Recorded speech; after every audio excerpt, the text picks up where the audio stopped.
जय श्री कृष्णा। बृहस्पति देव को बुद्धि व शिक्षा का कारक माना जाता है। इस दिन भगवान विष्णु की या केले के जड़ की पूजा करनी चाहिए।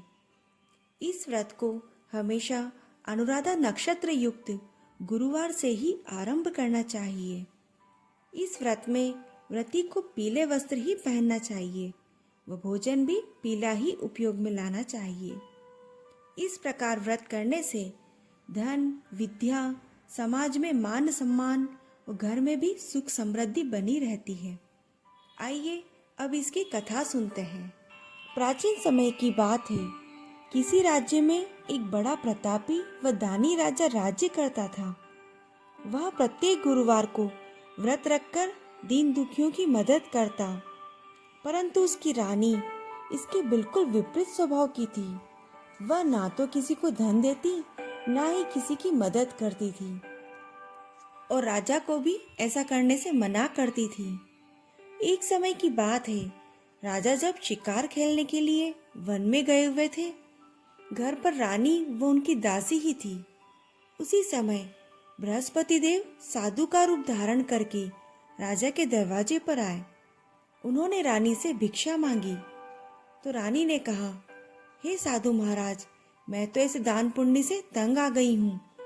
आप कोई ऐसा उपाय बताएं जिससे ये सारा धन नष्ट हो जाए और मैं आराम से रह सकूं। इतना सुनकर बृहस्पति देव ने कहा, हे देवी, तुम तो बड़ी विचित्र हो। संतान व धन से भी कोई दुखी होता है। अगर तुम्हारे पास अधिक धन है तो इसे शुभ कार्यों में लगवाओ।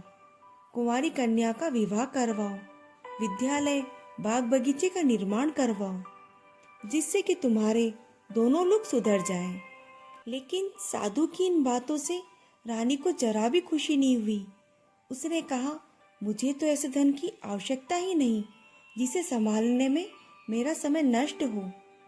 तब साधु ने कहा कि अगर तुम्हारी ऐसी इच्छा है तो ऐसा ही सही। तुम गुरुवार के दिन अपने घर को गोबर से लीपना, बालों को मिट्टी से धोना और राजा से कहना कि हजामत बनवाए। भोजन में भी मांस व मदिरा का प्रयोग करना। इस प्रकार 7 बृहस्पतिवार करने से तुम्हारा धन नष्ट हो जाएगा। यह कहकर साधु के रूप में आए बृहस्पति देव अंतर ध्यान हो गए। साधु के अनुसार कही हुई बातों को रानी ने केवल 3 बृहस्पतिवार ही किया कि उसकी समस्त धन संपत्ति नष्ट हो गई। भोजन के लिए राजा का परिवार तरसने लगा।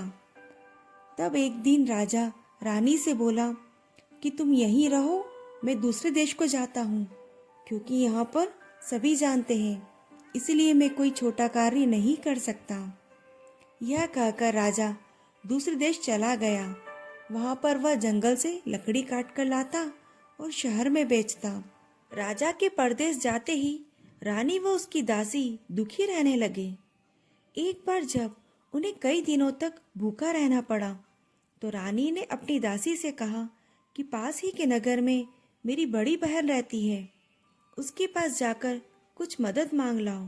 तब दासी रानी की बड़ी बहन के यहाँ गई और वहाँ जाकर अपनी रानी का संदेश सुनाया। उस समय बड़ी बहन बृहस्पतिवार की कथा कर रही थी। उसने उसे कोई उत्तर नहीं दिया तो दासी दुखी हुई और वापस आकर अपनी रानी को सारी बात बता दी। और उधर बड़ी बहन ने सोचा कि मेरी बहन की दासी आई थी, परंतु मैं उससे नहीं बोली तो वह दुखी हुई होगी।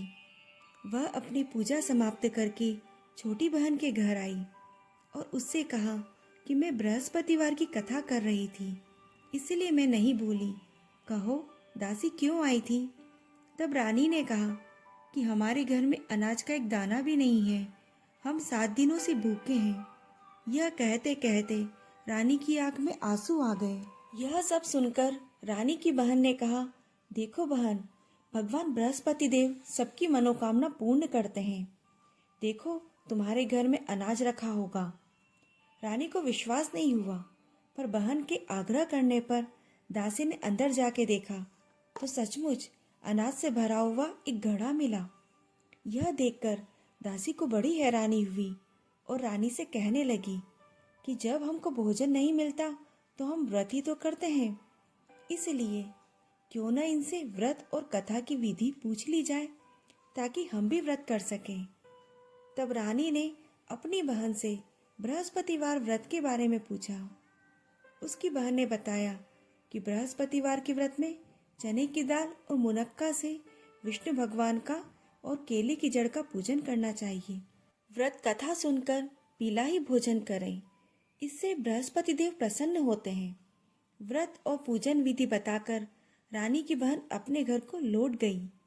7वें रोज जब गुरुवार आया तो रानी और दासी ने व्रत रखा। दासी गुड़साल में जाकर चना और गुड़ बीन लाई, फिर उसकी दाल से केले की जड़ तथा विष्णु भगवान का पूजन किया। अब पीला भोजन कहाँ से लाएं? इस बात को लेकर दोनों दुखी हुई, लेकिन उन्होंने व्रत रखा था, इसलिए गुरुदेव उन पर प्रसन्न थे। गुरुदेव एक साधारण व्यक्ति का रूप बनाकर 2 थालों में सुंदर पीला भोजन लेकर आए और दासी को दिया। फिर रानी और दासी ने भोजन ग्रहण किया। उसके बाद वे सभी गुरुवार को व्रत और पूजन करने लगी। बृहस्पति भगवान की कृपा से उनके पास फिर से धन संपत्ति हो गई, परंतु रानी पहले की तरह आलस करने लगी। तब दासी ने कहा कि रानी, तुम पहले भी आलस करती थी और तुम्हें धन रखने में कष्ट होता था, इस कारण तुम्हारा सभी धन नष्ट हो गया।